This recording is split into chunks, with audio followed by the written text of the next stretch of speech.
pagiging nanay, stress ako. Kasi nag-i-school na sila parehas eh.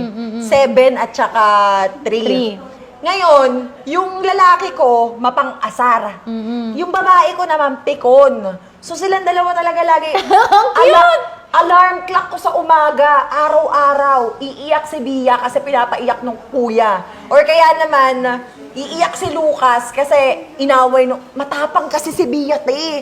Kung matapang ako, mga times 10 yung tapang nun. Iba yun. Naririnig ko pag baby girl, parang talagang matapang. Attitude talaga. Promise. Kasi yung lalaki ko, sobrang sweet ni Lucas eh. Oh, pag lalaki sweet. Oo, pag babae, malditahan kayo. Makikita mo talaga yung ugali mo, times 10 ng ugali mo. Ay, totoo. Yes! Ang cute naman. Na-inlove ka ba sa Japan? Ako, kami ni Kung gusto namin Japan. Sarap kaya mag-shopping ng mga pambata sa Japan. Yun ang enjoy na enjoy ako.